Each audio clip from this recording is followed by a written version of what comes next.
এর জন্য আমরা আন্তরিকভাবে দুঃখিত। এরপর যে আপনাদের সম্মুখে কুরআন ও হাদিস থেকে মূল্যবান তাকরীর পেশ করবেন আজকের মাহফিলের প্রধান আকর্ষণ, প্রধান বক্তা, সারা বাংলার লক্ষ কোটি যুবকদের আইডল আল্লামা সৈয়দ মুকাররম বারী সাহেব হুজুরের মূল্যবান তাকরীর পেশ করার জন্য মাহফিল কমিটির পক্ষ থেকে সবিনয় অনুরোধ জানাচ্ছি। السلام عليكم ورحمة الله تعالى وبركاته.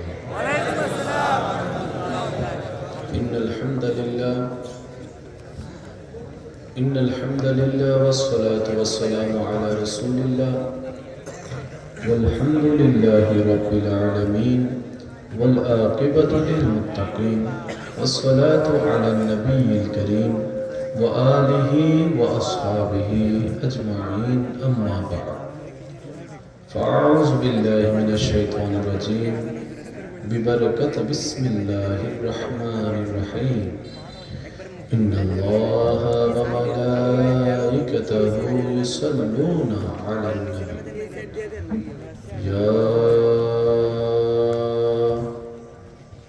أيها الذين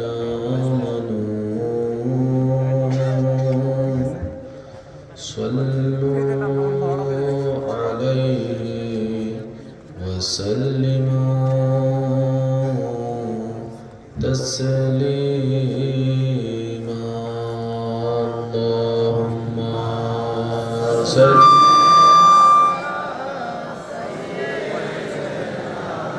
مولانا محمد وعلى آل سيدنا चारों तरफ नूर छाया आका का मिलाद आया खुशियों का पैगाम लाया लाया आका का मिलाद आया अल्लाहुम्मा सल्ली अला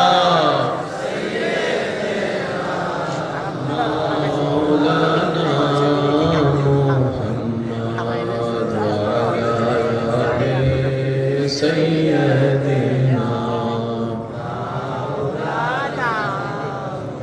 हक ला इलाहा इल्लल्लाह ला इलाहा इल्लल्लाह पढ़िए ला इलाहा इल्लल्लाह ला इलाहा इल्लल्लाह मौजूदा इल्लल्लाह ला मशहूदा इल्लल्लाह ला मअबूदा इल्लल्लाह ला इलाहा इल्लल्लाह हक ला इलाहा इल्लल्लाह ला इलाहा ला पढ़िए ला इलाहा इल्लल्लाह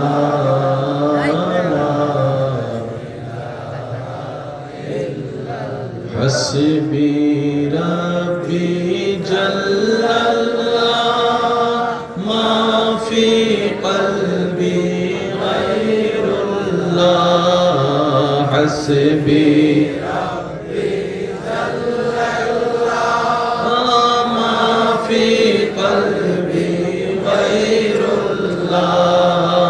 नूर मोहम्मद सल्लल्लाह ला इलाहा इल्लल्लाह के ला इलाहा इल्लल्लाह ला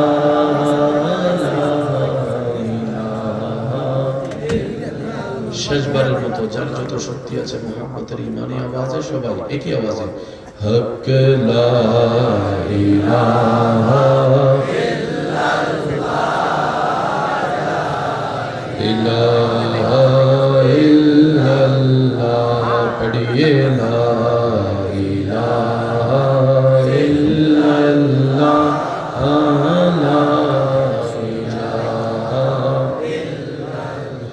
অধ্যকার মাহফিল ইন্তজামিয়া কমিটির নিবেদনে বেড়াকলা দক্ষিণ পশ্চিম পাড়া বাইতুল মুকাররম জামা মসজিদের উদ্যোগে 14তম আজকের এই আজিমুশান নুরানি ইমানি মাহফিলের মাননীয় সভাপতি জনাব হাজী সার্জেন মোহাম্মদ তাজুল ইসলাম সাহেব, মাননীয় সহ সভাপতি, প্রধান অতিথি, প্রধান মেহমান, প্রধান বক্তা, বিশেষ বক্তা, বিশেষ করে আমার আবেদন আলোচনা করেছেন রৌলকে মিল্লাত হযরতুল আল্লাম জনাব মুফতি আব্দুল মান্নান জালালী সাহেব সহ আমন্ত্রিত উলামায়ে কেরাম, অতিথিবৃন্দ, বিশেষ করে স্কুল কলেজ ভার্সিটি মাদ্রাসার প্রাণপ্রিয় ছাত্র ভাইয়েরা, উপস্থিত আল্লাহর প্রেমিক নবীর প্রেমিক ইমানদার ভাইয়েরা, এলাকার মান্যবর ব্যক্তিবর্গ, মুরব্বিয়ানে আযম, হাজিরানে মাজলিস, আসসালামু আলাইকুম ওয়া রাহমাতুল্লাহি তাআলা ওয়া বারাকাতুহু। মন খুলে একবার আল্লাহর দরবারে গোলামীর হাজিরা দেবার নিমিত্তে, গুনাহ মাফ করার লক্ষ্যে, রহমত পাওয়ার আশা, মন খুলে শ্রদ্ধার সাথে ভালোবাসা নিয়ে একবার বলি আলহামদুলিল্লাহ। আর একটু ইমানি আওয়াজে বলি আল্লাহ যেন আমাদের সবার গুনাহ মাফ করে দেন, আমাদের মা বাবার গুনাহ মাফ করে দেন। এই মুহূর্তে অত্র এলাকায় যত কবরবাসী কবরের কঠিন আযাবে কষ্ট পেয়ে সময় কাটাচ্ছে, সবার দোয়ার ওসিলায় আল্লাহ যেন প্রত্যেকটি কবরবাসীকে আযাব থেকে মুক্তি দান করেন। সেকেন্ডের কাটার সাথে সাথে রাত গভীরতার দিকে যাচ্ছে, শীতের প্রকোপ আস্তে আস্তে বাড়ছে। অনেক দূর দূরান্ত থেকে আশেখান ভাইরা এসেছেন, তাদেরকে আবার ঘরেও ফিরতে হবে। সবকিছুকে মাথায় রেখে আল্লাহ তাআলা আমি অধমকে যেটুকু সময় বলার তৌফিক দান করবেন, সবার কাছে আমার শ্রদ্ধা ভালোবাসার সাথে নিবেদন, মনের কান দিয়ে শোনার চেষ্টা করবেন, বলি ইনশাআল্লাহ।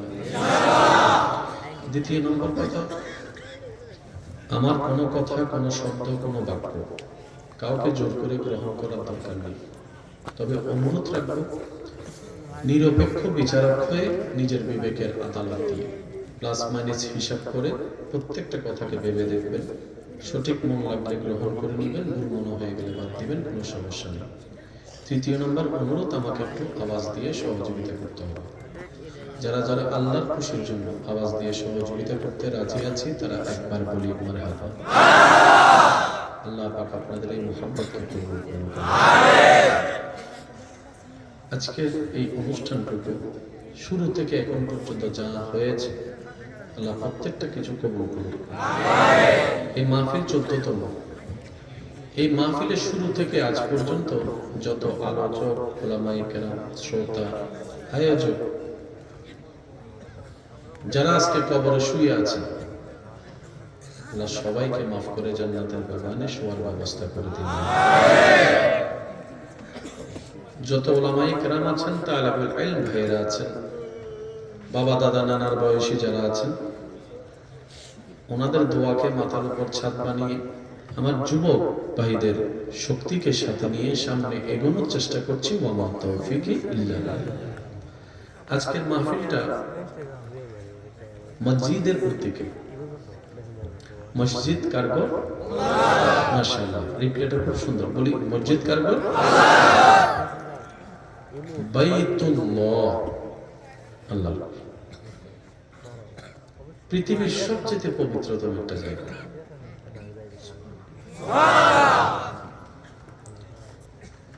মনে রাখবেন সর্বদা, ঘটনার পরও কিছু ঘটনা বাকি থাকে, জানার পরও জানা বাকি থাকে, বুঝার পরও কিছু বোঝা বাকি থাকে। পৃথিবীর সর্বপ্রথম ঘর পৃথিবীর সর্বপ্রথম ঘর হচ্ছে খানায়ে কাবা।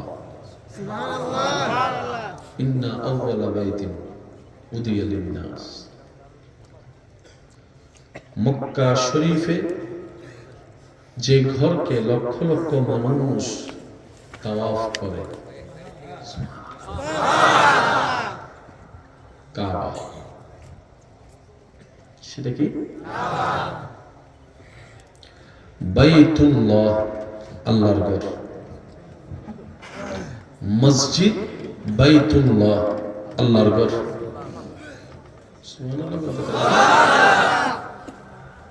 আলোচনা শুরু করার আগে একটা কথা বলে রাখি, প্রত্যেকটা মাহফিলকে ক্লাস মনে করব। প্রত্যেকটা মাহফিল এক একটা ইসলামের কি ক্লাস, প্রত্যেকটা জুমার দিন এক একটা ইসলামের ক্লাস। তাহলে আমাদের শিক্ষার লেভেলটা অনেক উপরে চলে যাবে। আল্লাহ আমাদেরকে একটু বুঝার তৌফিক দান করুন। বলেন বাইতুল্লাহ, আল্লাহর ঘর। পৃথিবীতে যত কিছুই আছে, কেন্দ্রবিন্দু যদি ঠিক থাকে গোলবৃত্ত মিলবেই। জ্যামিতি যারা করেছেন আমার ভাইরা জানেন, কম্পাসের একটা নিয়ম আছে। কম্পাসের কাটা কয়টা? ঘুরে কয়টা? মিডলে থাকে কয়টা? ওই মিডল পয়েন্টটা যদি ঠিক থাকে, আপনার গোড়াটা গিয়ে, কথা বলেন, আর যদি এটা হালকা ন্যানো সেন্টিমিটারও যদি একটু 19-20 হয়, মাথা গিয়ে কখনো মিলবে না। ঠিক ইসলামের এরকম জ্যামিতির গুলবৃত্ত আছে। একটু জোরে বলি, ইসলাম কঠিন নয়, ইসলাম সহজ। শুধু বুঝতে হবে, মন দিয়ে অনুধাবন করতে হবে। সর্বপ্রথম ঘর কাবা।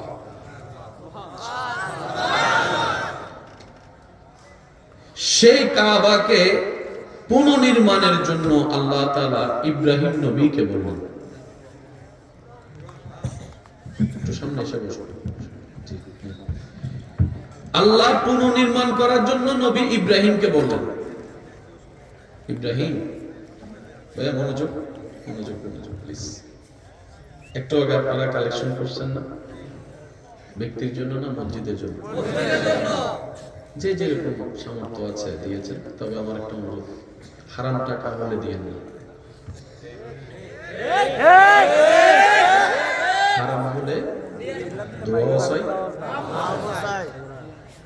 এক দেন, মন থেকে দিবেন, আল্লাহর জন্য দিবেন, হালালটা দিবেন। ওই একে আপনার জন্য জান্নাতের ঘর আল্লাহ চাইলে বানাইতে। আল্লাহ আমাদেরকে বুঝার তৌফিক দান। আল্লাহ তাআলা ইব্রাহিম নবীকে বললেন, ইব্রাহিম, আমার ঘরটা একটু সাজাও, একটু বানাও। সুবহানাল্লাহ বলতে বললেন। ভাইয়া মনোযোগ প্লিজ, প্লিজ। সে কাবা বর্তমানে আছে কোথায়? মক্কায়। বলেন কোথায়? যার আগের নাম ছিল বাক্কা। ছিল বাক্কা, হলো মক্কা। ইব্রাহিম নবীকে যখন আল্লাহ তাআলা কাবা পুনর্নির্মাণের কথা আদেশ দিলেন, তখন পুরা মক্কায় মানুষ ছিলেন কয়জন? ইব্রাহিম নবী, ওনার এই ভবিষ্যৎ প্রধানমন্ত্রী,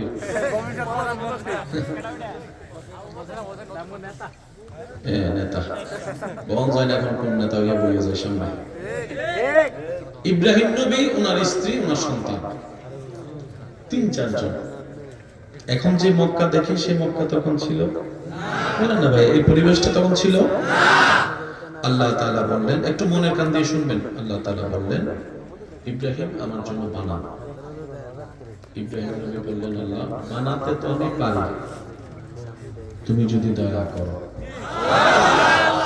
তো বানানোর জন্য তো কিছু জিনিসের দরকার, পাথরের দরকার, ইটের দরকার, সিমেন্টের দরকার, রডের দরকার। ঘর যেহেতু বানাবার যে ইনস্ট্রুমেন্ট গুলো দরকার, আল্লাহ যে জায়গায় তোমার কাবা, সেই জায়গার আশেপাশে আমরা কয়েকজনে তো আছি, কোনো মানুষের বসত বাড়ি তো নেই, কোনো ইটের দোকান, একটু জোরে বলে, ইটের দোকান, রটের দোকান, সিমেন্টের দোকান, তারপর বালির দোকান।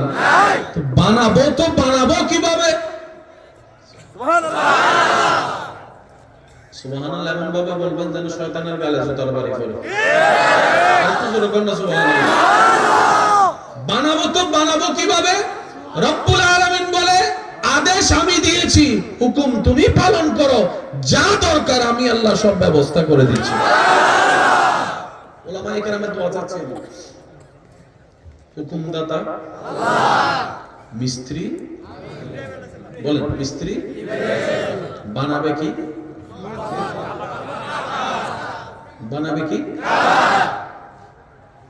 ইব্রাহিম বললেন, আল্লাহ আমি মিস্ত্রি প্রস্তুত, জানা দরকার আমি দিচ্ছি, তুমি টেনশন করো না। সচক্ষে কাবা দেখেছেন কে? একটু হাত তুলুন। আজকে যারা হাত তুলতে পারে না, আল্লাহ তাদেরকে এরকম প্রশ্নের উত্তরে হাত তোলার সুযোগ দান করুন। যারা কাবা দেখেছে তাদেরকে একটু জিজ্ঞেস করেন, কাবার পাথর পৃথিবীর পাথর?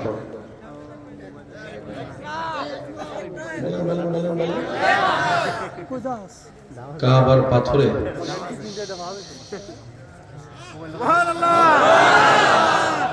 পাথরের একটা অভ্যাস হচ্ছে রোদ পড়লে গরম হয়।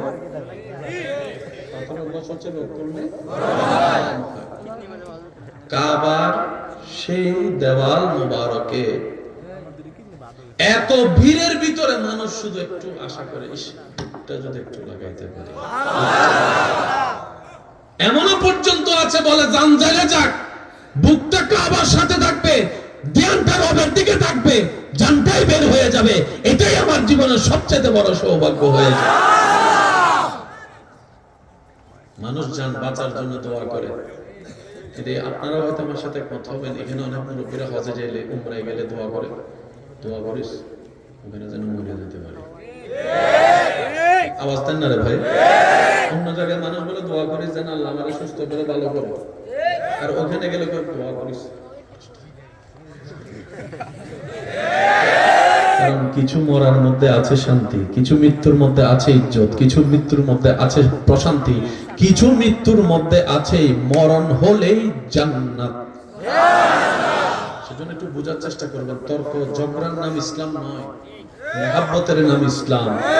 ধাক্কাধাক্কি গুতাগুতি ঠেলাঠেলির নাম ইসলাম নয়। সব বলে আল মুসলিমু আফুল মুসলিম, বুকে বুকে কোলাকুলি করার নাম ইসলাম। ডান হাত তুলে দেখায় বলো ঠিক কিনা? আল্লাহ আমাদেরকে বুঝার তৌফিক দান করুন।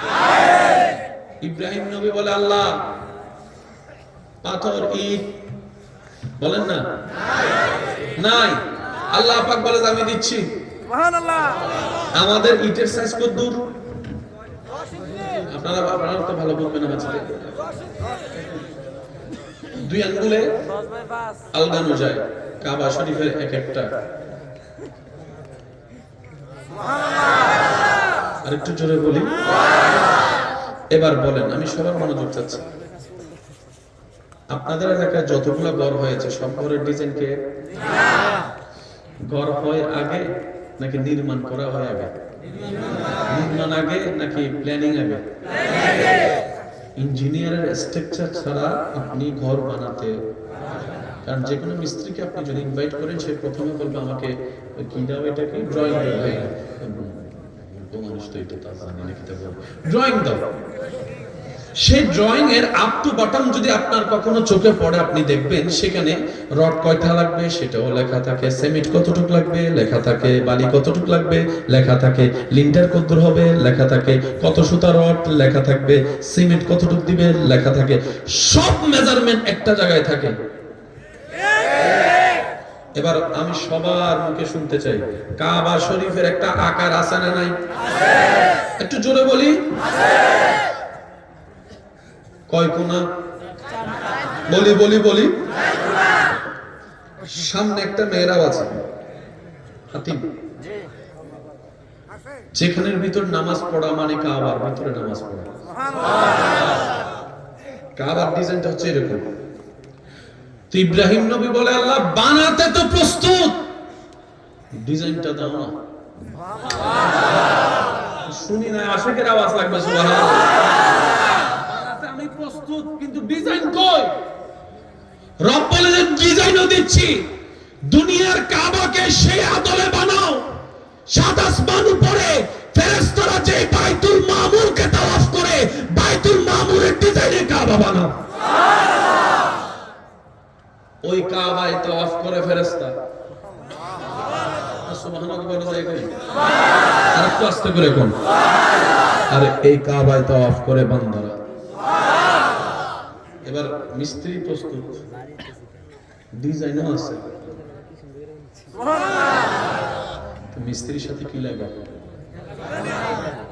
আমরা কি করি ভাইয়া, মনোযোগ আছে তো আপনাদের না? ইব্রাহিম নবী বলে আল্লাহ ডিজাইনও পাইছি, জিনিসও মোটামুটি আসছে, জানা দরকার, মিস্ত্রিও আছে, হেল্পার তো একজন লাগবে। রব বলে যে না, তোমার যাকে ইচ্ছা দুই সন্তানের ভিতরে। ইব্রাহিম নবী হেল্পার হিসেবে নিলেন ওনার সন্তান ইসমাইল নবীকে। এবার বলেন মিস্ত্রি আছে, মিস্ত্রি আছে, জিনিস আছে, ডিজাইন আছে, হেল্পার আছে। এবার কাবা বানানো শুরু।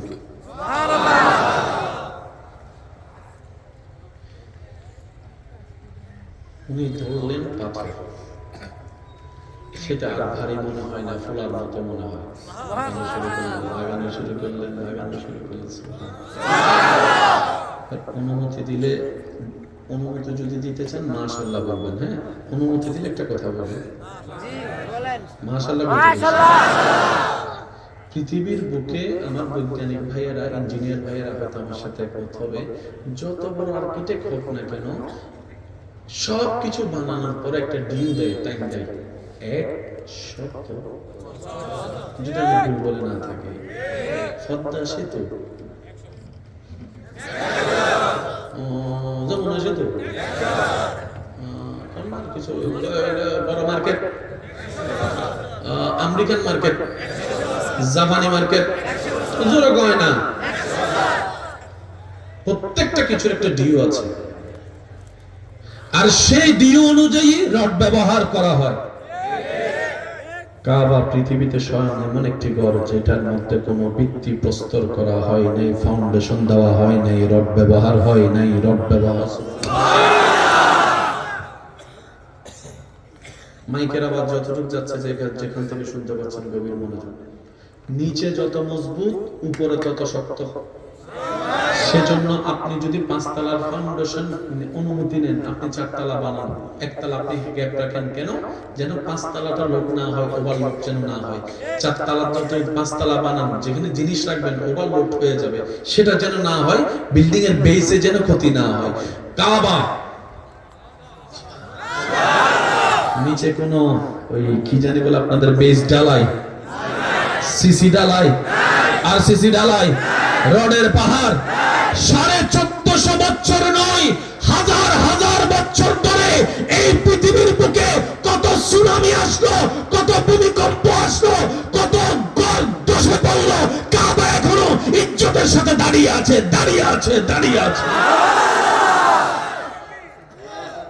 আল্লাহু আকবার। কাবা আশা করতে প্রস্তুত আছেন আপনারা? আমি বেশিক্ষণ ডিস্টার্ব করব না আপনাদেরকে, অল্প। কাবা ইব্রাহিম নবী শুরু করলেন ডিজাইন কত কাজ করলেন, মিস্ত্রি হেল্পার, ঠিক আছে। এবার মানুষের হাত গেলেও তো একটা লিমিট আছে। লম্বা আপনি ঠিক আছে, কিন্তু তাই বলে তো আপনি আকাশ ধরতে পারবেন না। নাম্বারের তো একটা লিমিট আছে। বানাতে এক পর্যায়ে গিয়ে ওই জায়গায় আর হাত পৌঁছাচ্ছে না, যেখানে পৌঁছানো দরকার। ইব্রাহিম নবী আল্লাহকে বললেন, আল্লাহ যাওয়ার জন্য তো কেরান দরকার, কেরান আশাকের অবস্থা তো ছোট হলো, যাওয়ার জন্য তো একটা সিঁড়ির দরকার, সিঁড়ি।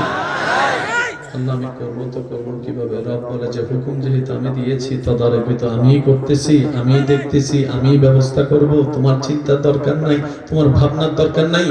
ও ইব্রাহিম, আমি একটা জান্নাতি পাথর পাঠাই দিচ্ছি, ওই পাথরে দাঁড়িয়ে শুধু মনে মনে বলবা, ডানে যাবা না বামে না উপরে না নিচে, সেই পাথর তোমাকে সেদিকে নিয়ে যাবে। সে পাথর ইব্রাহিম নবী দাঁড়ায়,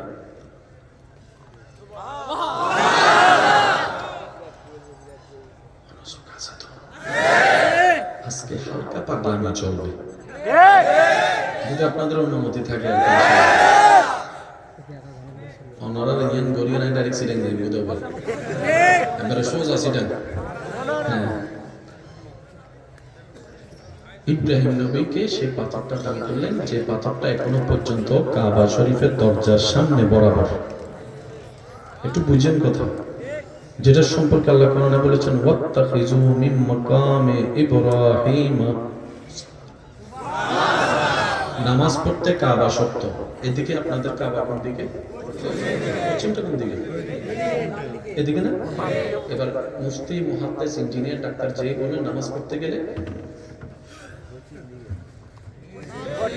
সামনে কি আছে? সামনে কি আছে? বলে বলেন, সামনে কি আছে? সামনে কি আছে? কাবা সামনে থাকতেই হবে। এবার আপনি যেদিকে পড়েন, সেজন্য পৃথিবীর সমস্ত মসজিদে নামাজ পড়তে গেলে ইমামে মুকাররম বলে কাতার, জোরে বলেন কাতার। আর যত মসজিদ থেকে সামনে রেখে, যে কাবাকে সামনে রেখে নামাজ পড়তে হয়, সে কাবায় যাওয়ার পরে কাতার।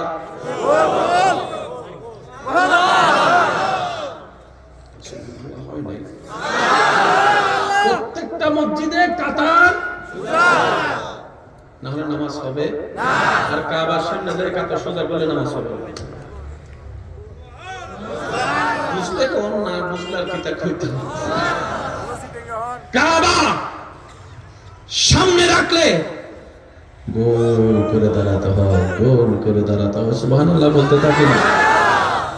প্রত্যেকটা মসজিদে নামাজ হয় ভিতরে,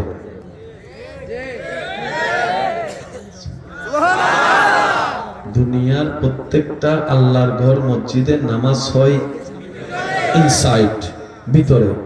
আর যে কাবাকে সামনে রেখে নামাজ পড়তে হয়, সেটা হয় আউটসাইড। ইসলাম যে কত চমৎকার ধর্ম, আফসোস আমাদের বোঝার মতো বোঝার চেষ্টা করি নাই। বুঝবো কিভাবে? আজীবন তো কাটাই ফেললাম অন্যের দোষ খুঁজতে খুঁজতে, অন্যের দোষ ধরতে ধরতে, অন্যের সংসার ভাঙতে ভাঙতে, বনে দিয়ে মানুষের বিয়ে ভাঙতে ভাঙতে, মানুষের নামে বদনাম করতে করতে। কথা বলেন ঠিক না? গবেষণার টাইম কই? আমাদের কোরআন নিয়ে ওই তারা গবেষণা করে, ওই তারা বুঝেন না রে ভাই, সবকিছু তার মুখে বলতে পারি না। আমাদের কোরআন নিয়ে তারা গবেষণা করে, সব বাইর করে ফেলতেছে। আর আপনি আমি কোরআন খুলি মাত্র দুই কারণে। এক নাম্বার হচ্ছে যে সওয়াব পড়ে সওয়াব কামাবো, এই কারণে। আর একটা হচ্ছে কে কি ভুল বলছে সেটা ধরার জন্য কোরআন খুলি। গবেষণার জন্য কোরআন খুলতে আমরা কেউ রাজি না। সেজন্য মনে রাখবেন, ঝগড়াকারী আলাদা, গবেষক আলাদা। ঝগড়াকারী ঝগড়া থেকে যাবে, সবকিছু নষ্টের দিকে। গবেষক যারা, তাদের আবিষ্কার জিনিসই রয়ে যাবে, আবিষ্কার জিনিসই রয়ে যাবে, আবিষ্কার জিনিসই রয়ে যাবে। যে ঘড়িটা আপনি টাইম দেখছেন, কেউ একজন সময় ব্যয় করে তর্ক ঝগড়া বাদ দিয়ে গবেষণা করেছিল বলে আজকে ঘড়িটা আপনার হাতে এসেছে, আইফোনটা হাতে এসেছে, স্যামসাংটা হাতে এসেছে, মোবাইলটা হাতে এসেছে। এক সময় মানুষ মানুষের কাছে চিঠি পাঠাতে গেলে 3 মাস লাগতো, এখন ভিডিও কল এসেছে। গবেষক আলাদা, তর্ককারী আলাদা। আপনি নিজেকে কোন দলে রাখবেন সেটা আপনার ব্যক্তিগত ব্যাপার। দেখে বুঝাতে পারছি? যদি আপনি গবেষক হন, তর্ককারী হতে পারবেন না। আর যদি তর্ককারী হন, গবেষক হতে পারবেন না। একটু জোরে বলি না?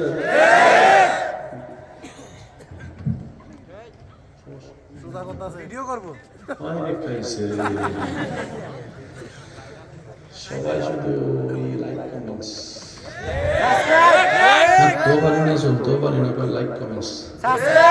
আচ্ছা মোহাম্মতের মানুষ আছেন তো ইনশাআল্লাহ না?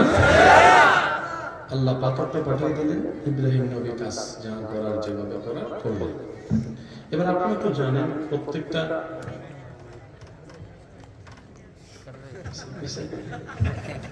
আমার দিকে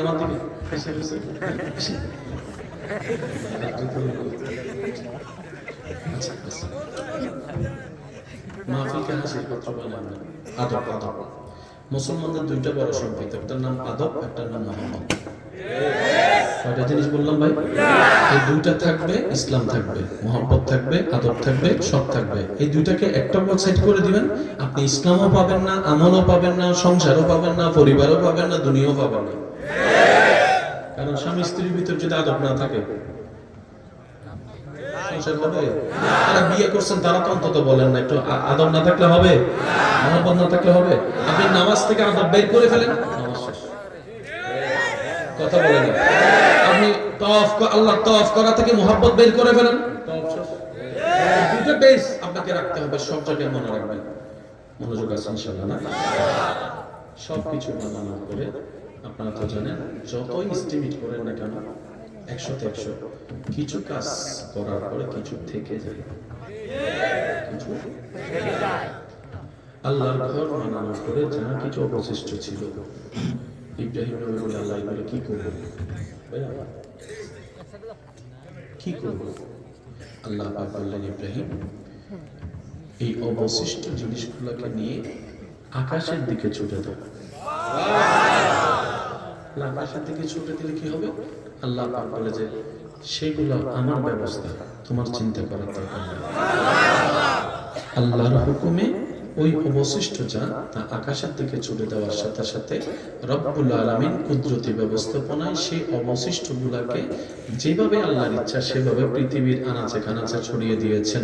জেনে রাখবেন, মনে রাখবেন, স্মরণ রাখবেন, ওই অবশিষ্ট যা অংশ পৃথিবীর যেখানে গিয়ে পড়েছে কিয়ামতের একদিন আগে হলেও সেখানে একটা মসজিদ তৈরি হবেই হবে হবে। এই মসজিদটা কোথায় আমি জানি না, আমি ওটা জানি না, কিন্তু এতটুকু জানি। এবার বলেন এই মসজিদটা যে জায়গায় হয়েছে এই জায়গাটা ছিল কারো ব্যক্তি মালিকানা নামে, যদি আমি ভুল না বলি। ওনাকে আমি চিনি না, কিন্তু এতটুকু জানি যে এই জায়গাটা কোনো ব্যক্তি মালিকানার জায়গা। ওনার যদি এই জায়গাটাই থাকতো আর কোনো জায়গা নাই, উনি কি জায়গা দিতে পারতেন? তার মানে ওনার আরো একটু রিপ্লাই দেন না ভাই। এবার ওনাকে জিজ্ঞেস করেন, দাদা, চাচা, ভাই, বাবা, আপনার আন্ডারে এতগুলো জায়গা থাকতে আপনি এটা দিলেন কেন? বলে যে আমার মন চাইছে এটা দিতে। রব বলে যে তোর মন চাই নাই, তোর মনের আমি চাওয়াইছি। এবার শুনেন, প্রত্যেকটা ঘর যে জায়গায় রেডি করবেন ওই জমিটা ব্যক্তির মালিকানা আসতে হবে, না হয় কিন্তু আপনার হাতছাড়া হয়ে যাবে। যেটাকে আমরা কি বলি? দলিল। এবার ঘর বানানোর আগে ব্যক্তির নামে দলিল আসতে হবে, দোকান বানানোর আগে ব্যক্তির নামে দলিল আসতে হবে, জায়গা ক্রয় করার পরে ব্যক্তির নামে দলিল আসতে হবে, বিল্ডিং বানানোর আগে ব্যক্তির নামে দলিল আসতে হবে, মার্কেট বানানোর আগে ব্যক্তির নামে দলিল আসতে হবে, মসজিদ বানানোর আগে ব্যক্তির নামে দলিল আনা ছেড়ে দিতে হবে। কি করতে হবে? ওয়াকফ মানে কি? বাংলা ভাষায় এতটুকু বুঝেন, আজকে থেকে এই জায়গাটার মালিকানা আমার নাই, আমার সন্তানের নাই, আমার নাতিপুতির নাই, কিয়ামত পর্যন্ত আমার সত্য গোষ্ঠীর কেউ এই জায়গার মালিকানা দাবি করতে পারবে না। কেন? আল্লাহর নামে দিয়ে দিয়েছি, আল্লাহর নামে দিয়ে দিয়েছি, আল্লাহর নামে দিয়ে দিয়েছি, আল্লাহর নামে দিয়ে দিয়েছি। আল্লাহ পাক বলে যে এই জায়গায় এবার আমার ঘর বান।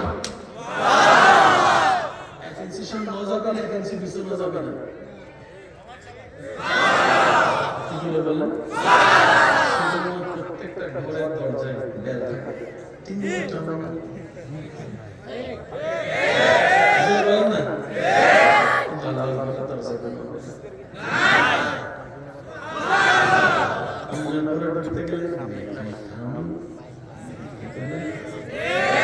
মসজিদের দরজা দেখেন, ইমাম দ্বারা থাকে না, মসজিদ দ্বারা থাকে না, সভাপতি দ্বারা থাকে না, সেক্রেটারি দ্বারা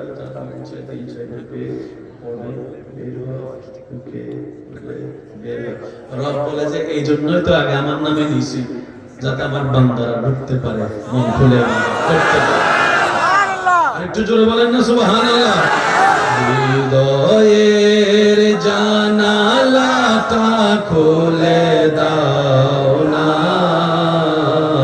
হৃদয়ের জানালাটা খুলে দাও না, প্রভুর প্রেমে মন। রবের প্রেমিক দিল থেকে ডাক দেন, হৃদয়ের জানালাটা খুলে দাও না, প্রভুর প্রেমে মন। বলি একবার আলহামদুলিল্লাহ। এতটুকু মনে থাকবে ইনশাআল্লাহ। একটু জোরে বলি ইনশাআল্লাহ। মসজিদের দায়িত্বের প্রধান বানাবেন নেককার মানুষকে, তাহলে ওই মসজিদের রূহানিয়ত আসবে।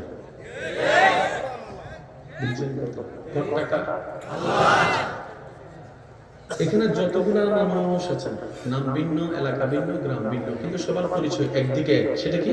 আমরা সবাই রবের বান্দা, নবী রহমাতুল লিল আলামিনের উম্মত। কথা বলেন ঠিক কিনা? অন্য যত পরিচয় আছে আলাদা আলাদা, গ্রাম, দেশ, এই সেই কত কিছু আলাদা, কিন্তু যখন বলবে এ সিডানবাসী আসনি, 3-4 জন হাত তুলবে। ও সিলেটবাসী আসনি, 3-4 জন। যদি কই রবের বান্দা আছেন নি, একটু হাত তুলেন তো দেখি, হাত তুলেন তো। রবের বান্দা আছেন? রবের বান্দা আছে। নারে তাকবীর, আল্লাহু আকবার, নারে সালাত, উচ্চ আওয়াজে বলেন মারহাবা। দেখেন আমরা হাজার পরিচয়ের ভিতরেও এক পরিচয় হয়ে গেলাম। বুঝার চেষ্টা করেন না ভাই, এক পরিচয় হয়ে গেলাম, শুধু একটা পরিচয়। সেটা কি? রবের বান্দা, রাসূলের উম্মত। এই কথা মাথায় রাখবেন। ব্যক্তি মতামত থাকতে পারে, দ্বিমত থাকতে পারে, পছন্দ অপছন্দ থাকতে পারে, ভালো লাগা খারাপ লাগা থাকতে পারে, কিন্তু সব মুসলমানের এই জায়গায় একটা কথা আসতে হবে, যখন আল্লাহর ব্যাপারে কথা আসবে তখন আমরা সবাই এক হয়ে যাব। যখন নবীর শানের ব্যাপারে কথা আসবে আমরা সবাই এক হয়ে যাব। কোরআনের শানের কথা আসলে আমরা সবাই এক হয়ে যাব। ইসলামের ইজ্জতের কথা আসলে আমরা সবাই এক হয়ে যাব। দরকার হলে হাসি মুখে রক্ত দিয়ে জানও দিতে রাজি আছি। তুই হাত দেখাই বলো ঠিক কিনা? নারে তাকবীর, আল্লাহু আকবার, নারে রিসালাত, নারে কাউসিয়া, সৈয়দ মুহাম্মদ মুকাররম বাড়ি হুজুর কিবলা। উচ্চ আওয়াজ একবার বলেন মারহাবা। আমরা সব সময় রাজি থাকতে পারবো তো ইনশাআল্লাহ? আল্লাহ আমাদেরকে সেই তৌফিক দান করুক। সব মসজিদে নামাজ ভিতরে, কাবার সামনে নামাজ, জোরে বলেন কাবার সামনে নামাজ। উলামায়ে কেরামের দোয়া চাচ্ছে কাবার সামনে নামাজ। বাইরে ওই জায়গায় যেখানে পড়ছে সেজন্য জায়গা নিয়ে দিয়েছে। অনেক সময় আপনারা দেখবেন বিভিন্ন জায়গায় বেড়াতে গেলে রাস্তার মোড়ে মসজিদ দেখে আপনি কোন কি এই জায়গায় মসজিদটা দিল ওই লোনি কোন রাস্তাটার মধ্যে কোন আল্লাহ কয় ওই বোঝে এখানে, ওই বোঝে পড়ছে। যে কথা বলছিলাম, মসজিদের দায়িত্বে রাখবেন যারা নেককার, যাদের চরিত্র সুন্দর, যাদের জবান ঠিক আছে, ভদ্রতা। টাকা পয়সা থাক না থাক এটা দেখবেন না। আপনার দোকানের দায়িত্ব দিলে টাকাওয়ালারা দেন। আচ্ছা, এবার আমি আপনাদেরকে বুঝাই, ইসলামকে বেশি বুঝার দরকার আছে না নাই বলেন না? না বুঝলাম না অঙ্ক করবেন কেমনে? তখন তো আপনার এ+বি হোল স্কয়ার দেখে গায়ে জ্বর উঠে যাবে। এই যে কথা কয় না, আরো জোরে এ+বি হোল স্কয়ার দেখে যদি গায়ে জ্বর উঠে যায়, sin θ cos θ cosec θ কোন জায়গায় করবেন, হায়ার ম্যাথ কোন জায়গায় করবেন, আপনার তো সব স্বপ্নের মতো লাগবে। আর একটু জোরে কোন ঠিক কিনা? যুবক ভাইরা আছে তো? যুবকরা আছে তো? নবীর সৈনিক আছে তো? হোসেনী সৈনিক আছে তো? একবার বলেন মারহাবা। আপনার ড্রাইভারকে আপনি যেটা মাসে দেন সেটার নাম কি? বেতন। দোকানদারকে যেটা দেন সেটার নাম? সবাই বলেন আরো জোরে, আরো জোরে। ঘরে যে কাজ করে তাকে মাসে যেটা দেন সেটার নাম? মসজিদ ইমাম সাহেবকে যেটা দেন সেটার নাম? বেতনের হাতিয়ার প্রাপ্ত কি টাকা তো টাকা। শুনুন, যেই প্রতিষ্ঠান আপনার মালিকানায় থাকবে, যে প্রতিষ্ঠানের মালিক ব্যক্তি, ওই প্রতিষ্ঠানের কর্মকে যেটা দেওয়া হয় এটার নাম বেতন। এবার বলেন মসজিদ কার? বেতন আল্লাহ না দিব? না না না, বুঝে দেখুন কথাগুলো। মসজিদ কার? বেতন আল্লাহ না দিবে? মসজিদের মালিক ইমাম সাহেব, মুয়াজ্জিন, সভাপতি, জোরে বলেন সভাপতি, সেক্রেটারি, এই সেই কেউ? মালিক তো আল্লাহ। তো সভাপতিকে সভাপতি বলে যে আল্লাহর বড় দয়া, আল্লাহ আমাকে দয়া করে আল্লাহর ঘরের খাদেম হওয়ার সুযোগ দিয়েছে, খাদেম হওয়ার সুযোগ। সেক্রেটারি বলে আমিও খাদেম, ইমাম বলে আমিও খাদেম, খতিব বলে আমিও খাদেম, মুয়াজ্জিন বলে আমিও খাদেম। রব বলে যে মালিক যেহেতু আমি, বেতন আমি দিব, জাহেরানো দিব আমি, বাতেনানো দিব আমি, ফিতুনিয়াতে বেতন আমি দিব, হাসরের ময়দানে বেতন আমি দিব। সভাপতি সাহেব বলে আল্লাহ তুমি যদি একটু দয়া করে আমরা গ্রামবাসী মিলে ওনাকে একটু সম্মাননা দিতে চাচ্ছি, ওনার যেহেতু পরিবার আছে। রব বলে যে তোদেরটা তোরা দেয়, আমারটা আমি দেব। সেজন্য 30,000 টাকা 40,000 টাকা তারা যারা কামায় তারা সংসার চালাইতে হাবুডুবু খেয়ে যায়। 3-4,000 5,000 টাকা যিনি ইমাম সাহেব উনি আপনাদের চেয়ে ভালো চলে আরো বেশি। বুঝছেন কথা?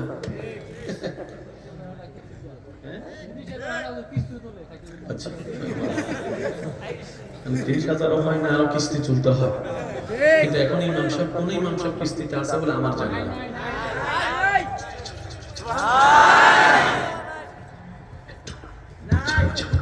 ঠিক আছে, 40-50,000 যারা কামাই সংসার চালাতে খবর হয়ে যায়। অনেকে মা বাবাকে মৃত্যুশ্রমে রেখে এসেছে, অথচ 3-4-5-7,000 টাকা কামানেওয়ালা ইমাম মুয়াজ্জিনের ঘরে এখনো দেখেন জান্নাত মা বসে আছে, জান্নাতের দরজা বাবা বসে আছে। আপনার সন্তান যেরকম মাঝে মধ্যে আপনাকে আবদার করে, বাবা একটু গরু গোশত খাইতে ইচ্ছা করে, একটু বিরিয়ানি খাইতে ইচ্ছা করে, বাবা আজকে ঈদের দিন সামনে আমি একটু নতুন কাপড় কিনবো, একই কথা কিন্তু মুয়াজ্জিনের ছেলেও কিন্তু বলে, মুয়াজ্জিনের মেয়েও কিন্তু একই কথাটা বলে। কিন্তু আপনি আমি রমজান মাসে আসলে 1 লাখ টাকা দিয়ে সংসার চালাতে খবর হয়ে যায়। এবার নিজেকে প্রশ্ন করে দেখেন 7,000 টাকা দিয়ে একজন ইমাম একজন মুয়াজ্জিন চলে কিভাবে? কিন্তু রাস্তায় যখন বের হবেন আপনি দেখবেন আপনার কাপড়ের তুলনায় ইনশাআল্লাহ মুয়াজ্জিনের কাপড়ের মধ্যে স্ত্রীর বাসটা আপনি নিজেই দেখতে পাবেন। স্ত্রীর বাসটা সুবহানাল্লাহ তো কয় না রে ভাই? কিভাবে হয়? রব বলে যে রিজিকের মালিক আমি আল্লাহ, বরকতের মালিক আমি আল্লাহ। তোরা 50,000 যা করতে পারবি না, আমি আল্লাহ আমার বান্দাকে 10,000 মধ্যে সেটা ব্যবস্থা করে দিব। বেতন দেয় না, বেতন দেয় না, এখনের জন্য যা দরকার এতটুকুই দেয়। আসল বেতন টাকা চলে।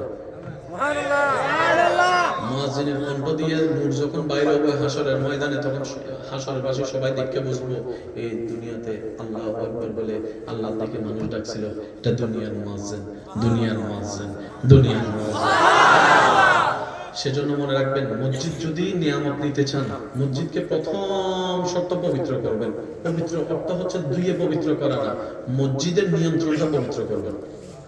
1 নাম্বার শর্ত, মসজিদ নিয়ন্ত্রণ করবে তারা যারা নিজেকে আল্লাহর গোলাম দাবি করতে ভালোবাসে এবং কাজ দিয়েও তা প্রমাণ করতে ভালোবাসে। আর একটু জোরে বলি।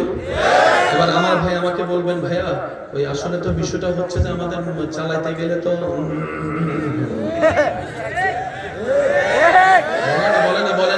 বলে না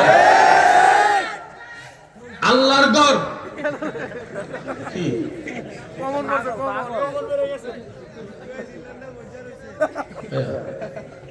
আমার কথা তো মনোযোগ নষ্ট হয়ে গেছে, কষ্ট পাচ্ছে না?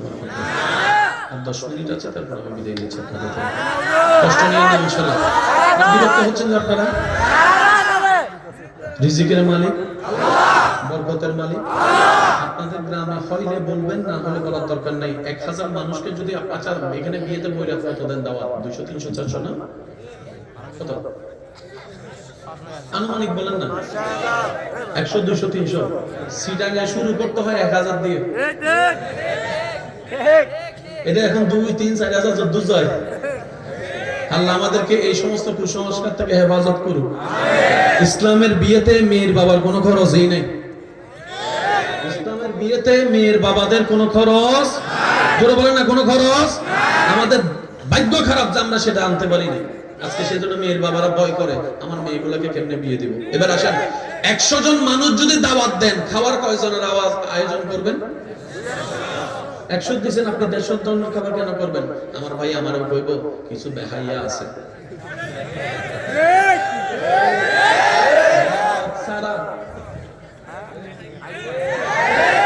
আবার অনেক বেহাইয়া আছে, দাওয়াত দিছি 2 জনকে আয়ে রাখবেন। এরকম খাওয়া নিষেধ ইসলামে। আপনার খাওয়ার কারণে যদি মেয়ের বাবা, ছেলের বাবা, পরিবার যদি বেইজ্জতি হয়, এটার দায়ভার আপনাকে নিতে হবে। সেজন্য ইসলামিক ল হচ্ছে, নিয়ম হচ্ছে, পরামর্শ হচ্ছে, দাওয়াত দিয়েছে 5 জনকে, যাবেন 4 জন, 3 জন, 2 জন, কমাই যাইলে খাবার বেঁচে থাকলে এটা আশেপাশে গরিবদেরকে দেওয়া যায়। কিন্তু মানুষ উপস্থিত, হঠাৎ খাবার শর্ট করে গেলে যে আয়োজন করে তার অবস্থা খাইলে হয়ে যায়। এই জিনিসটা ইনশাআল্লাহ মাথায় থাকবে তো ইনশাআল্লাহ। আমার যুবক ভাইরা বলেন ইনশাআল্লাহ। আর অনেক পণ্ডিত, আমার যুবক অনেক পণ্ডিত ভাইয়েরা আছেন, এক জায়গায় যদি কোনো জায়গায় দাওয়াত হয় এই মিস কল দিয়ে আছে। আজকে থেকে এই কাজ আমরা কখনোই করব যদি অতীতে আমরা কেউ করে থাকি, আল্লাহর কাছে মাফ চাই, আল্লাহ যেন আমাদের সবাইকে মাফ করে দেন। বলেন আরো জোরে বলেন, আরো জোরে বলেন। মনে থাকবে ইনশাআল্লাহ। আল্লাহ আমাদের কবুল করুন।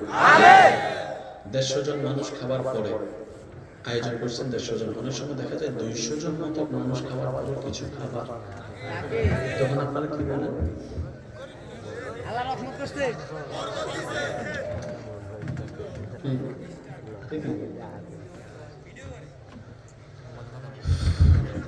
আমি একটু মনে খুশি হয়েছিলাম আজকে। এমনি তো আপনারা যারা দেখেন জানা ক্যামেরা এতগুলো থাকে, আজকে আমি একটু খুশি হয়েছিলাম যে ক্যামেরা সারা এই আশা দেখি সব সাংবাদিক বসে রয়েছে। এই সাংবাদিক আচ্ছা, ওই আওয়াজটা যেন না হয় একটু খেয়াল করেন। তখন আপনারা আমরা কি বলি? বরকত হয়েছে। এবার বলেন খাবার কয়শো জনের করছিলাম? 150 জন। খাইছে কয়শো জন? তো বরকত হওয়া মানে যে বাবুর্চি সে আপনারে ভালোবাসা 2টা গুড়া এসে জবে করে দিয়ে দিছে। বরকত হয় কেমনে? আপনি বলবেন আল্লাহ, আল্লাহ বরকত দেয় কেমনে? শুনেন, আল্লাহ আল্লাহ আল্লাহ আমাদেরকে একটু বুঝার তৌফিক দান করুন। কুল কায়নাতের খালিক যারা আছে তার আবার টেনশন কি রে ভাই? যিনি হ বললে হয়ে যায়, তিনি যার সাথে টেনশন কেন হবে তার সাথে? এবার শুনেন পুরো বিষয়টা কি হয়েছে। বিয়ের আগের দিন রাত্রে ছেলের বাবা, মেয়ের বাবা, তারা স্বামী স্ত্রী মিলে টেনশন করতেছে, আগামীকালকে বিয়ে, সবাইকে দাওয়াত দিয়েছি।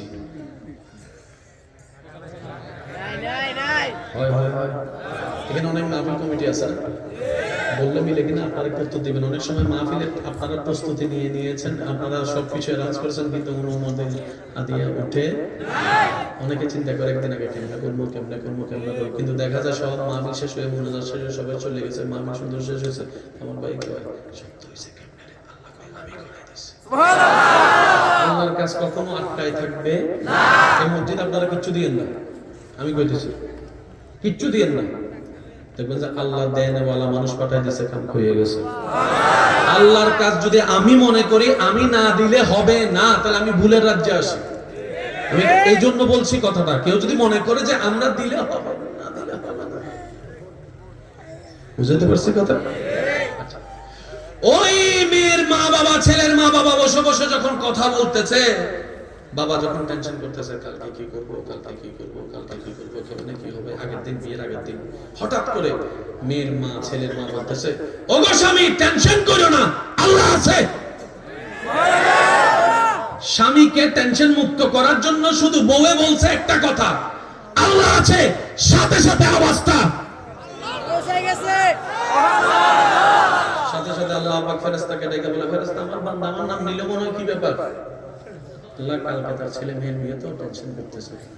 আমার নাম নেওয়ার পরে টেনশন, আমার নাম নেওয়ার পরে টেনশন, আমার নাম নেওয়ার পরে টেনশন, আমার নাম নেওয়ার পরে বেজ্জতির ভয়, আমার নাম নেওয়ার পরে অভাবের ভয়। এবার কোরআন ডাক দেয় সূরা তালাক আয়াত নম্বর 2 শেষের অংশে, ওয়া মান ইয়াত্তাকিল্লাহ ইয়াজআল লাহু মাখরাজান ওয়া ইয়ারযুকুহু মিন হাইসু লা ইয়াহতাসিব। রব্বুল আলামিনের ফরমান, বান্দা বান্দা কখনো জীবন চলার পথে যদি এমন অবস্থা তোমার সামনে চলে আছে, চোখ বলবে বাঁচার রাস্তা নাই, বিবেক বলবে উঠার রাস্তা নাই, এমন অবস্থাও যদি কোনো বান্দা নবীর প্রেমকে সাথে নিয়ে আমি রবের উপর ভরসা করার মতো করতে জানে, আল্লাহ বলে যে ওই বিপদ থেকে বের হওয়ার রাস্তা আমি আল্লাহ তোমাকে করে দিব, আমি আল্লাহ তোমাকে করে দিব, আমি আল্লাহ তোমাকে করে দিব। ওয়ায়ারযুকুহু মিন হাইসু লা ইয়াহতাসিব, এমন এমন জায়গা থেকে রিজিক তোর হাতে এনে দিব, তুই শুধু পেটে থাকবি আর অবাক হতেই থাকবি। এবার আল্লাহ ফেরেশতারে বলে যে ফেরেশতা ভিআইপি পাবে দেখিস।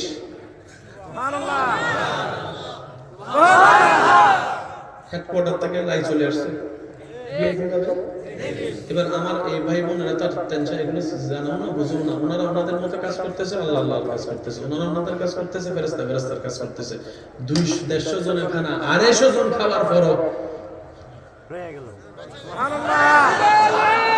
সুবহানাল্লাহ মন খুশি হইয়া বলেন বসা দাঁড়ানো ডাইনে বামে সবাই বলেন সুবহানাল্লাহ। অনেকে যাওয়ার মনে তারা আসছে, 2 মিনিট বিরতি দিচ্ছে, যেতে পারে, জোর করে প্রেম হয় না, জোর করে। মনে রাখবেন শরীরের যে হাতে যে রাস্তা যেতে 10 বছর লাগে, কল্পনায় সেটা যেতে লাগে 1 সেকেন্ড, কল্পনায় যেটা যেতে লাগে 1 সেকেন্ড, এর চাইতে দ্রুত গতিতে প্রেমের মাধ্যমে যাওয়া যায়। কথা বলেন ঠিক কিনা? আল্লাহ আমাদের সবাইকে একটু বুঝার তৌফিক দান করুন। মসজিদের আদবটা মনে থাকবে ইনশাআল্লাহ। আমাদের আমরা চেষ্টা করব পরিবর্তনের। শুরু তো কাউকে না কাউকে করতে হবে, শুরু না কাউকে কাউকে না করতে হবে। কথা বলেন ঠিক কিনা? মসজিদ যখন বাহির ভিতর পবিত্র হয়ে যাবে, তখন দেখবেন ওই মসজিদে ঢুকলে মানুষেরা বাড়িতে ইচ্ছে করবে।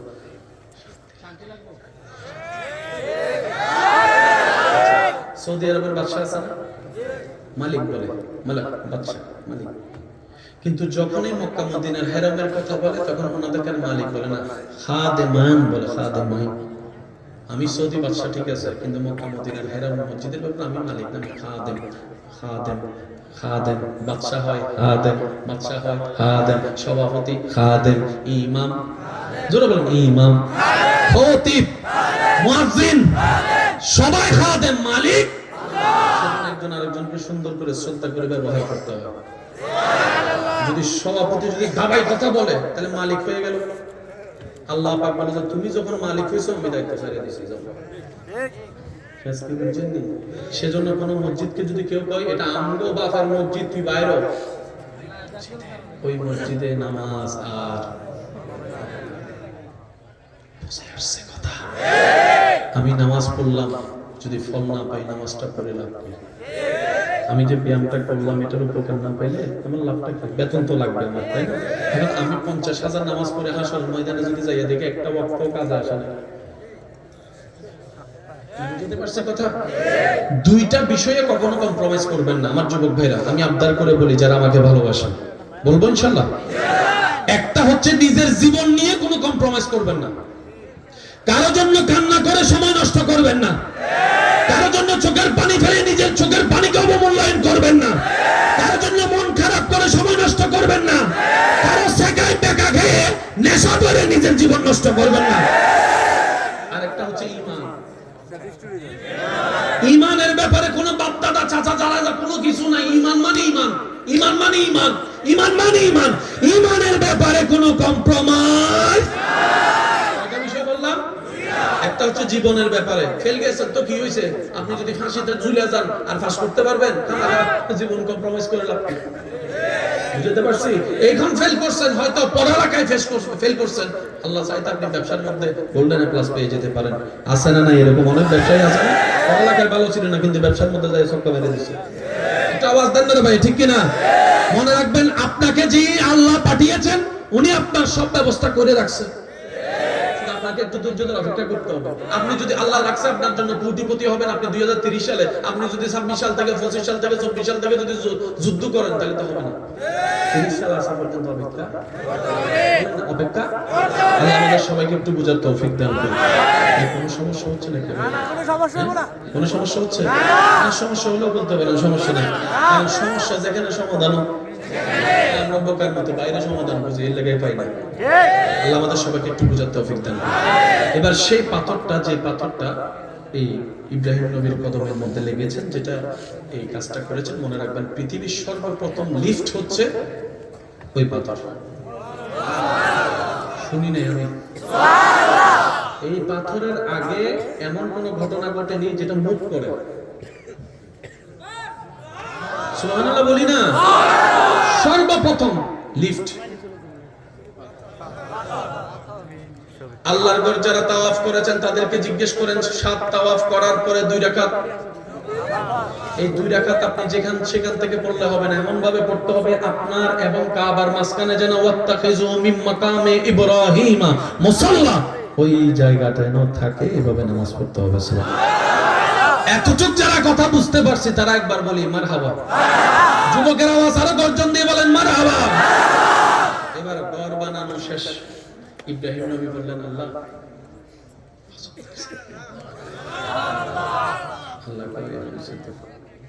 এবার ইব্রাহিম আশেকটা প্রস্তুত থাকবেন। ইব্রাহিম নবী বলে, আল্লাহ ঘর বানাইছি, এখন বেতন দাও। এখানে দোয়া চাচ্ছি, আমরা ঘর বানাইছি, এখন জোরে বলেন। আল্লাহ পাক বলে যে কিসের বেতন? ইব্রাহিম নবী বলে, আল্লাহ আমারে তুমি এই দায়িত্ব দিয়ে পাঠাও নাই, আমার দায়িত্ব হচ্ছে দিন প্রচার করা। ঘর বানানো তো আমার কাজ না, এটা তো ওভার টাইম।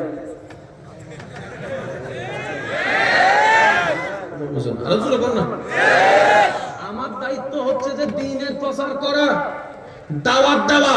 তুমি আমারে নবী রাসূল যাই বানাও, এটার জন্য বানাইছো, ঘর বানানোর জন্য তো মিস্ত্রির কাজ। আল্লাহ কয় এখন কি করতে হবে? আমি বর্তমান করছি, বেতন দেয়।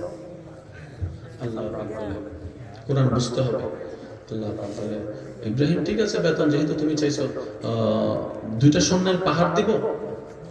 ইব্রাহিম নবী বলে যে না, আমার স্বর্ণের পাহাড়ের দরকার নাই, সাগরটাকে সোনা বানাই দিই। ইব্রাহিম নবী বলে, আমার দরকার নাই, মনোযোগ লাগবে সবার। আল্লাহ পাক বলে, হীরার খনি তোমার নামে করে দিই। ইব্রাহিম নবী বলে যে দরকার নাই। আসমানে তোমাকে নিয়ে আসি, ঈসাকে যেভাবে আনবো। ইব্রাহিম নবী বলে দরকার নাই। আল্লাহ পাক বলে, ইব্রাহিম তো বেতন কি নিবা?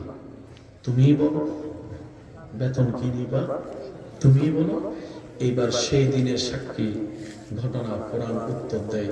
সেদিন ইব্রাহিম নবী, একটু মনোযোগ দিবেন, সেদিন ইব্রাহিম নবী আল্লাহর কাছে ফরিয়াদ করছেন ওই পাথরে দাঁড়িয়ে, রব্বানা ওয়াবআস ফীহিম রাসূলান রাসূলান রাসূলান রাসূলান রব্বানা রব্বানা ওয়াবআস ফীহিম রাসূলান।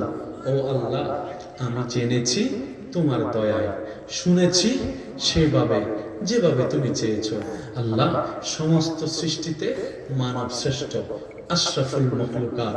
এই আশরাফুল মখলুকাতের ভিতরে নবীরা শ্রেষ্ঠ, নবীদের চেয়ে রসুলরা শ্রেষ্ঠ। আর সেই রসুলের ভিতরে একজন শ্রেষ্ঠ আছে, যার মতো কেউ হয় না, যার নামটা তোমার নামের পাশে শোভা পাচ্ছে, যার নামটা তোমার নামের পাশে শোভা পাচ্ছে, যেই নবীকে তুমি হাবিবুল্লাহ হয়ে বানিয়েছো, যিনি কি আখিরের জামান নবী বানিয়েছো। আল্লাহ, যাকে তুমি শ্রেষ্ঠ কিতাব কোরআন দিবা, ওই নবীটাতে এখনো তোমার গোডাউনে আছে। কারো না কারো বংশে তো আসবে, কারো না কারো বংশে তো আসবে। রব্বানা, ও আমার আল্লাহ, ওয়াবআস ফীহিম রাসূলাম, আমাকে ওই রাসূলটা দান করো। রব বলে যে মুসা রাসূল বাকি আছে, মুসাকে নিবা। ঈসা রাসূল বাকি আছে, ঈসাকে নিবা। দাউদ রাসূল বাকি আছে, দাউদকে নিবা। ইব্রাহিম নবী বলে যে না না, সেটা নিব না। রাসূলাম আত-তানবিন লিত-তাযীম, মাওলা গো, রাসূলের জগতে যেটা সবচেয়ে শ্রেষ্ঠ, ওই রাসূলকে আর কাউকে দিও না, আমি ইব্রাহিমের বংশে দান করো।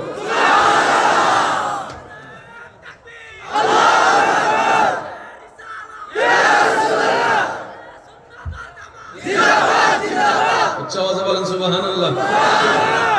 দোয়াকারী হযরত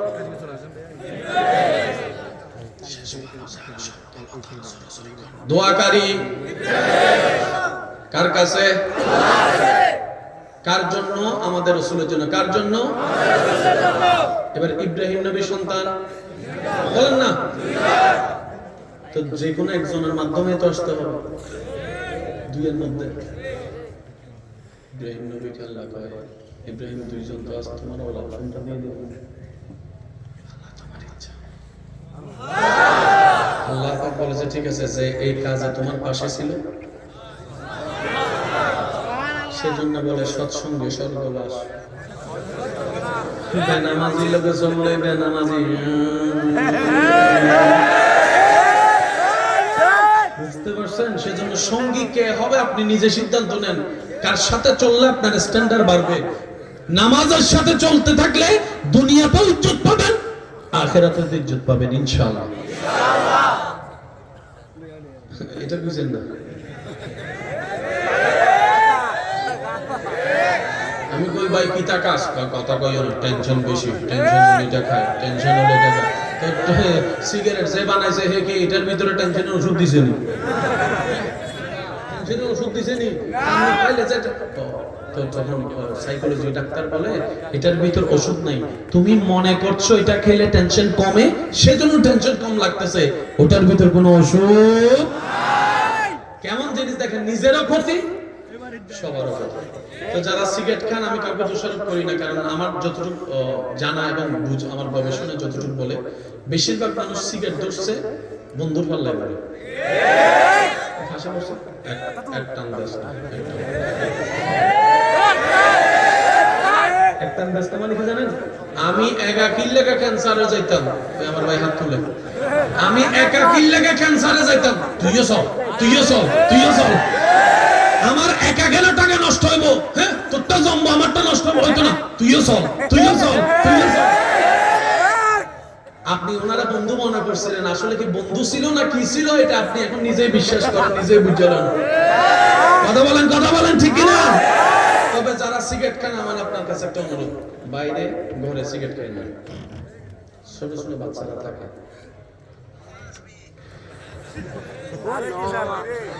হাসেন না, বুঝেন? আপনার নাতির নাকের মধ্যে নাতি ছোট বাচ্চা, 1 বছর 2 বছর, বুঝতেছেন আমার কথা? দাদা সিগারেট খাচ্ছে, খাক না, ওনার টাকা দিয়ে উনি খাবে, আবার কি? কিন্তু দাদা যখন, বাবা যখন, ছোট ছোট বাচ্চা নাতিরা থাকে ঘরে, আপনি খাইয়া যাই ক্ষতি, উনি নিঃশ্বাস নেই। এবার আপনার বিবেকের উপর ছেড়ে দিয়েছে, আপনি কি সিগারেট কি ছোট বাচ্চার উপরে মেয়েদের সামনে খাবেন কি খাবেন, এটা আপনার ব্যক্তিগত ব্যাপার। তবে অন্যের ক্ষতি করার অধিকার, বলেন না ভাই, অন্যের ক্ষতি করার অধিকার আল্লাহ আমাদের সবাইকে একটু বুঝার তৌফিক দান করুন, নেক্সট জিন্দেগি আমাদের সবাইকে দান করুন।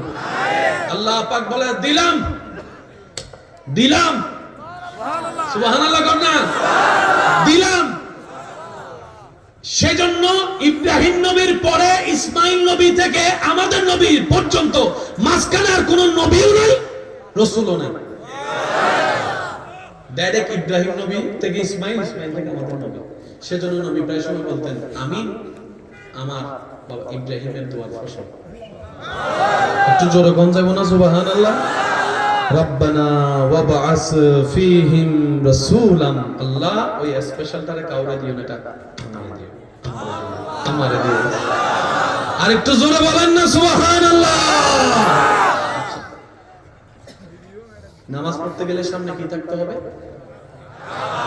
জোরে বলেন। পৃথিবীর যে কোনো জায়গা থেকে আপনি নামাজ পড়েন, এদিক থেকে হলে এদিকে, এদিক থেকে যারা নামাজ পড়বে, এদিক থেকে নামাজ পড়বে, এদিক থেকে নামাজ পড়বে, কোন থেকে বললে কাবার সামনে থাকতে হবে, ঠিক আছে? বছরে 2-3 বার কাবার দরজা খুলে সৌভাগ্য আমরা ভিতরে যাই নামাজ পড়ব।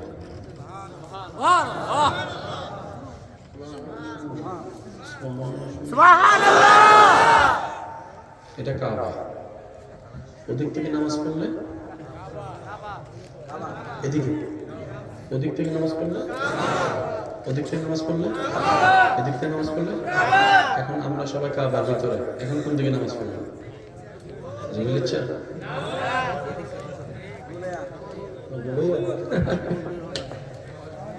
ভাইবা দেখেন, জানার পশ্চিম কোরিয়া, কারণ আপনি কাবার ভিতরে, আপনি তো কাবার ভিতরে, বলেন না সুবহানাল্লাহ। কাবা শরীফের একটা নালা মোবারক আছে যেটাকে বলে মিজাবে রহমত।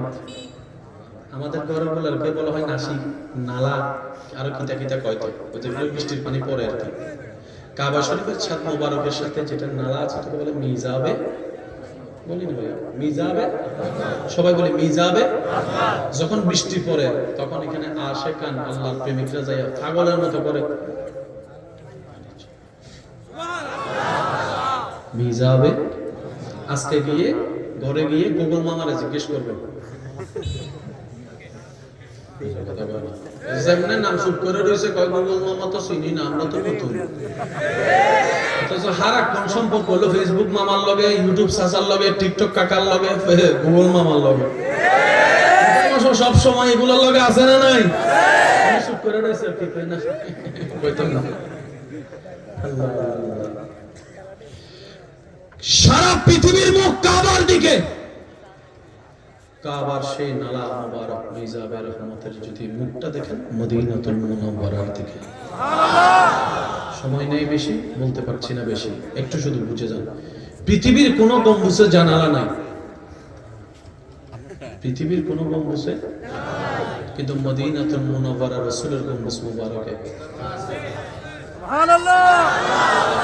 আমি শুনি নাই। আর একটু জোরে বলেন। ইসলাম সূক্ষ্ম, তবে তর্ক পছন্দ করে না। ইসলাম তর্ক পছন্দ, কারণ কি? ইসলাম সে ধর্ম যেটা শিখায় নিজে না খেয়ে মানুষকে খাওয়াও। সুবহানাল্লাহ। মানুষের দোষ গোপন করো, আল্লাহ তোমার দোষকে গোপন রাখবে। অভাবীকে তুমি দান করো, আল্লাহ তোমার অভাবে তোমাকে দান করবে। তুমি মানুষের মুখে হাসি ফুটাও, ওই মানুষের আল্লাহ তোমার জীবনে হাসি ফুটাই দিবে। আর একটু জোরে বলেন না সুবহানাল্লাহ। এবার ইমানদার ভাইয়ের আওয়াজ দিয়ে বলেন, এই মসজিদের পক্ষে খেদমত করার আমাদের সবার দরকার আছে না নাই? আরো জোরে বলেন, আছে না নাই? আরো যত মসজিদ আছে, আল্লাহর ঘর আছে, সেগুলোর খেদমত করার দরকার আছে না নাই? কতটুকু করবো আল্লাহ যতটুকু তৌফিক দেয়। বলেন না রে ভাই, যতটুকু আল্লাহ কি দেয়। তবে আমরা কখনো হারাম স্পর্শ, তাহলে আল্লাহ কি হবে? নারাজ হবে। বলেন আল্লাহ কি হবে?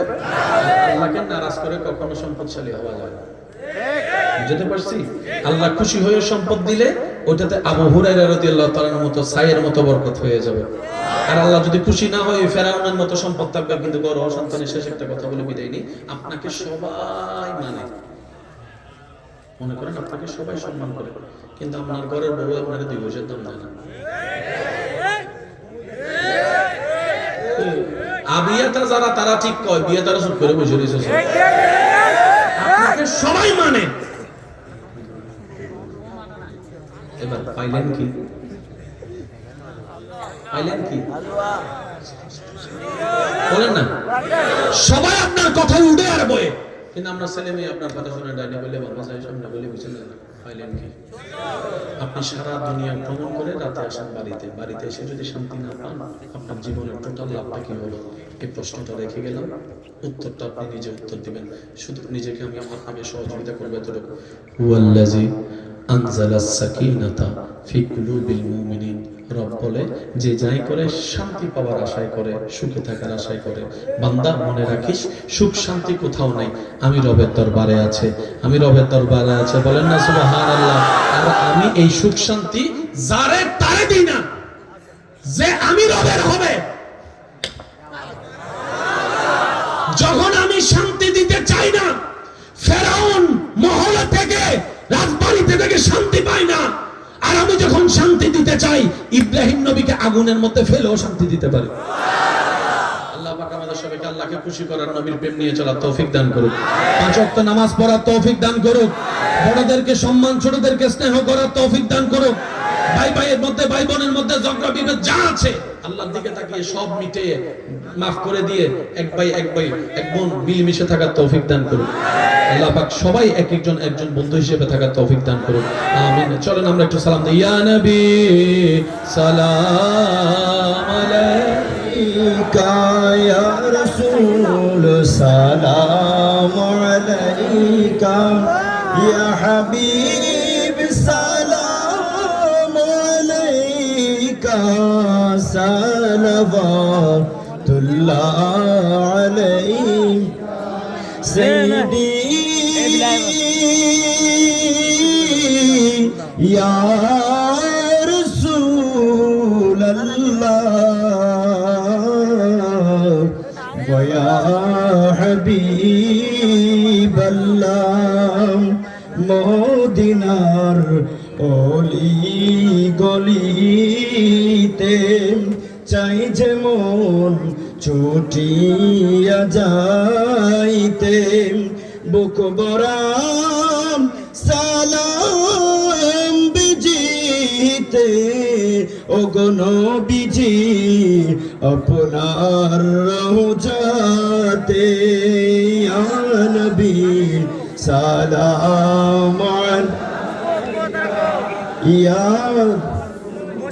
سلام عليك يا حبيبي سلام عليك صلوات الله मुस्तफा जाने रहमत पेलाम को सलाम शम्ए बज़ में हैदाम غوث اعظم امام التقى والنقى غوث اعظم امام التقى والنقى جلوہ قدرت پیلام السلام محومی مدل السلام ہے بے نظیر و بے مثال بلغ العلا بکمالہ جميع خصالہ صلوا علیہ وآلہ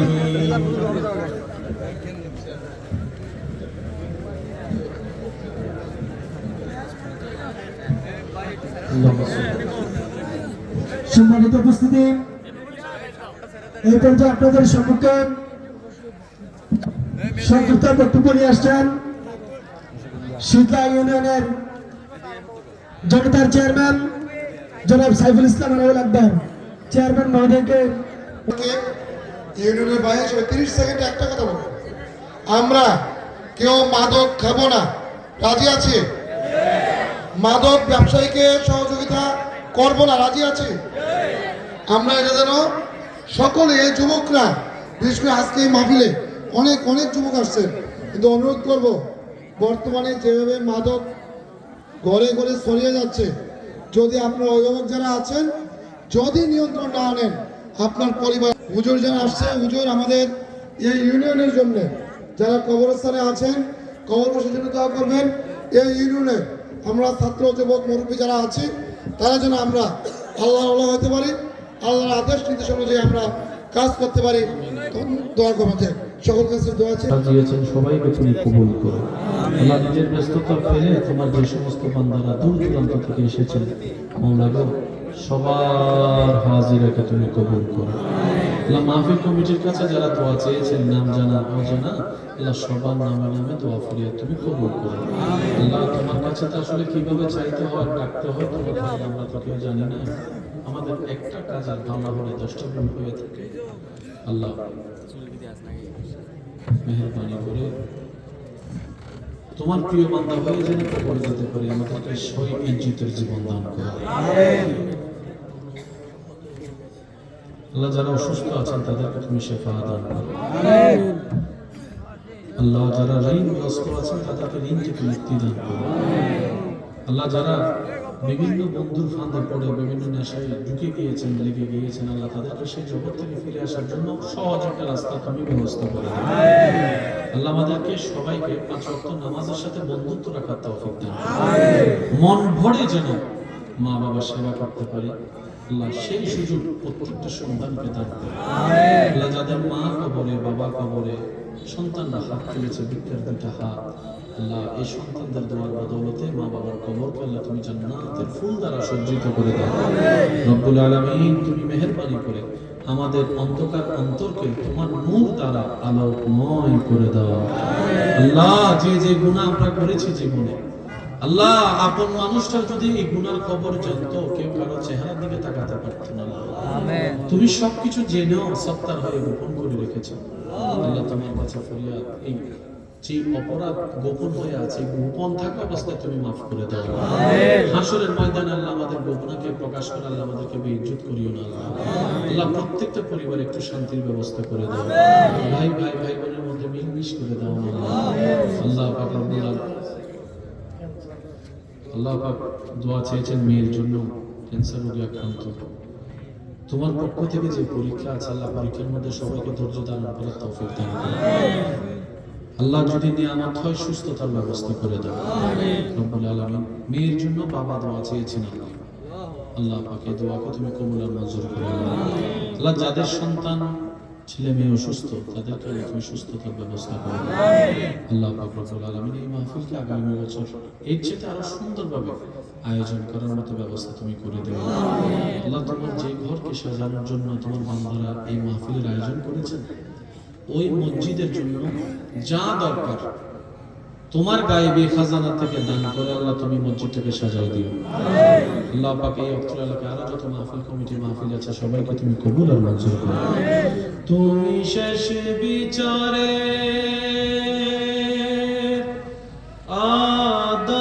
আদালতে করবে বিচারে হাকিমে হই, আমরা তোমার ক্ষমার যোগ্য দয়াল, আমরা তোমার ক্ষমার যোগ্য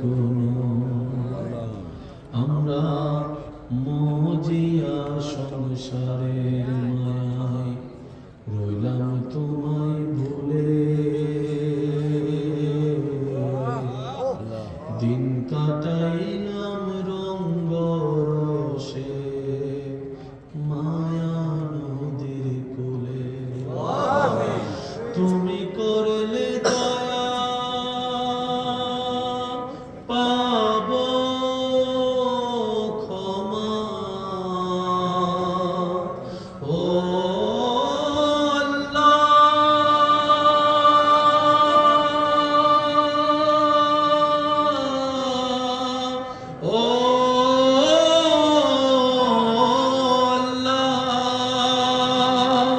তুমি করলে দয়া পাব ক্ষমা, মনে মোদের বিশ্বাস হয়, নইলে আমরা তোমার ক্ষমার যোগ্য নই। আল্লাহ সেদিন আদালতে তোমার সামনে কেমন করে যাব, এত পাপের হিসাব আমি কেমন করে দেব। আমার সর্বাঙ্গ সেদিন সাক্ষী দেবে, আমার সর্বাঙ্গ সেদিন সাক্ষী দেবে, কেমনে আমি মিথ্যা কই, আমরা তোমার ক্ষমার যোগ্য নই। আল্লাহ তোমার নবীর দিকে তাকিয়ে আল্লাহ আমাদের গুনাহগুলো মাফ করে দাও আল্লাহ, একটু মাফ করে দাও না আমাদেরকে আল্লাহ। তুমি না রহমান, তুমি না রহিম, তুমি না গফফার, আল্লাহ আমাদেরকে মাফ করে দিলে তোমার কিচ্ছু যায় আসবে না আল্লাহ। মেহেরবানি করে তোমার রহিম রহমান নামের সদকায় সবাইকে আল্লাহ মাফ করে দাও আল্লাহ। ভবিষ্যৎ জীবন যেন নেককার জীবন হয় আল্লাহ, সেই তৌফিক দান করো আল্লাহ। শয়তানের সাথে যুদ্ধ করে জিতার জন্য যা করা দরকার আমরা যেন তা করতে পারি, সেভাবে তুমি গায়েব থেকে আমাদেরকে সাহায্য করো। যারা আমরা এখানে এসেছেন, তালিম ইলম এসেছেন, মুরব্বীরা এসেছেন, আল্লাহ সবার নামে নামে দোয়া করে তুমি কবুল করো আল্লাহ। মাহফিল কমিটির কাছে যারা যারা দোয়া চেয়েছেন, নাম দিয়ে নাম না দিয়ে আল্লাহ জানা সবাইকে তুমি কবুল করো আল্লাহ। আমার মা বোনদেরকে তুমি কবুল আর মঞ্জুর করো। অত্র এলাকায় যত কবরবাসী আছে আল্লাহ, আযাবে কষ্ট পাচ্ছে, মেহেরবানি করে কবর আযাব মাফ করে আল্লাহ, তাদের কবরকে জান্নাতের ফুল দ্বারা সজ্জিত করে দাও রব্বুল আলামিন। আমরা যেন কবরে যাওয়ার আগে কবরে ভালো থাকার জন্য যা দরকার তা যেন নিয়ে যেতে পারে সে তৌফিক দান করো। আল্লাহ প্রত্যেকটা পরিবারের অশান্তি তুমি দূর করে দাও। স্বামী স্ত্রীর ভিতর মহব্বত সৃষ্টি করে দাও। প্রতিটি স্বামীর অন্তরে স্ত্রীদের জন্য মায়া মহব্বত ভালোবাসা সৃষ্টি করে দাও। প্রতিটি স্ত্রীর অন্তরে স্বামীর জন্য ভক্তি শ্রদ্ধা ভালোবাসার ব্যবস্থা করে দাও। আল্লাহ প্রত্যেকটা সন্তান যেন মা বাবাকে খুশি রাখতে পারে, প্রত্যেকটা মা বাবা যেন সন্তান সবাইকে এক চোখে দেখতে পারে সে তৌফিক দান করো। সাল্লাল্লাহু তাআলা আলা খাইরিল মুরসালিন মুহাম্মাদি ওয়া আলিহি ওয়া সাহবিহি বিহক লা ইলাহা ইল্লাল্লাহ মুহাম্মাদুর রাসূলুল্লাহ সাল্লাল্লাহু আলাইহি ওয়াসাল্লাম। আমাকে সুন্দর করে একটু যাওয়ার ব্যবস্থা করে দিন।